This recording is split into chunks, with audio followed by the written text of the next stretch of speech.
Hey, what's going on? In this video, 5 steps on showing a deal to some cash buyers. So let's jump right into the first thing. Screen the buyers that you're gonna be showing the house to. So there's a caveat to this. If the house is completely vacant like this one, don't worry about screening buyers, just have the whole circus show up, doesn't matter. But if you're going to be showing the house with the seller there, screen the buyers that are actually gonna be there. So if you've got a deal, chances are you're gonna get like 7, maybe 10 people, I don't know, maybe even more than that are interested in looking at the property. Me personally, I like to narrow that down to 3 people, and I'll explain a little bit more about why I like to do 3 later on. But basically what you're trying to do is just ask them questions like, hey, that asking price, I'm not sure I really have wiggle room on that. Are you even close to the asking price? Because I've had people show up, I've had an asking price of say $75,000, and I had one guy show up and then leave and then say, yeah, the best I could do is $42,000. I ended up selling that one for $85,000. So that 42, you want to kind of filter those ones out if you don't want to be bringing, or you can't bring a whole bunch of buyers to the house. If you like that tip already, don't forget to like the video, subscribe to the channel for more stuff like this in the future. All my stuff is in the comment section if you want to check out discounts and things that I'm using. But let's keep moving on. The second thing, before you go, give your buyers the role that they need to play. So this depends on your conversation with the seller. If you've set it up that you're going to have some contractors over to give you a bid, they're contractors. If, yeah, I need to have my partner come over just to kind of double check that the numbers work, it's a partner, right? It could also be a maybe a money person that's going to be funding the deal and they want to make sure their investment's protected, anything, right? But they need to know that when they go in there, so if the seller happens to ask any kind of questions, they just know what role to play. Like it was cool, I had a buyer that totally that gets it, right? And one time we were leaving and he was talking about the offer, but as he left, he shook my hand and he goes, all right, I'll have that bid over to you in about an hour and a half. And I was like, all right, great, thanks. And he called it a bid instead of an offer because he was playing the role of a contractor. The third thing is setting the stage, which you're gonna do with the seller throughout this whole thing. You cold call them, you set the stage for the next call, for the next event, all that stuff. So when you get there, you're gonna tell the seller, hey seller, so I got my guys here, they're gonna be taking a look at the property, just making sure that there's nothing I missed or that we didn't see with the photos. So it shouldn't take long. And that's it. Just let them know what's gonna happen.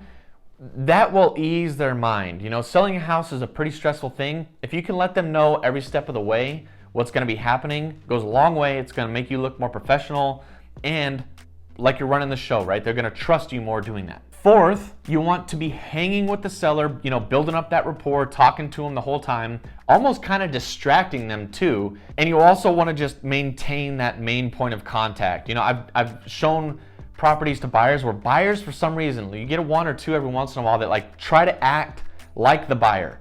They're asking questions. Yeah, I own a house right down here, like 3 blocks.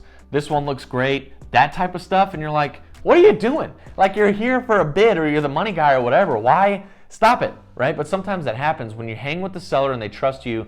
You just have to redirect that. You can either interrupt and just take the conversation back, or be like, ask them a question about the house and have them go do something else or whatever. But you don't want the buyer to come in and kind of steal their attention, because if the seller gets any sense that you're in the middle, not that it will necessarily ruin something, but why even have that in there? You want to be the main point of contact, hang with the seller, so that if any buyers come and ask questions, you know what's going on, and it's going to go a long way with the seller. This is another reason why I said to narrow it down to 3 buyers at the beginning, is because 3 buyers are a lot easier to 3 buyers and a seller is a lot easier to control and keep your eye on than say 7 buyers going in and out, getting your attention this way, that way, and whatever. So 3 is kind of the number I like, but you might be able to do more than that. But sometimes a buyer brings another person. So you might have 1 buyer that shows up with 2 other people. If 10 people are at the house, it's probably not a big deal, but I just prefer to keep it a little bit small if I can and weed out those other buyers like we already talked about. So the 5th thing is you want to make sure that you give the seller the next step, similar to number 3, right? You don't want to just end the appointment and the buyers and okay, thank you, see you later. You want to make sure at the end, thank you, Mr. Seller, for having us meeting us here to take a look at it.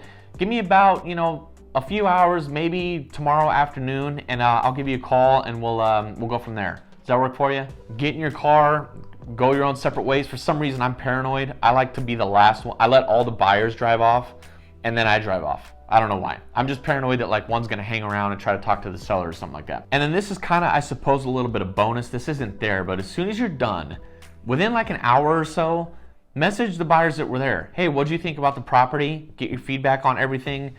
See if they're ready to make an offer right now. Oftentimes you'll have a buyer that was there that'll say, yeah, I'm ready to go right now. And then sometimes, and this is just negotiation, you might just be like, okay, well, I got, the other guy wants to give me an offer, and I know he was really interested, so I'm gonna kind of wait on that. And then they might say, okay.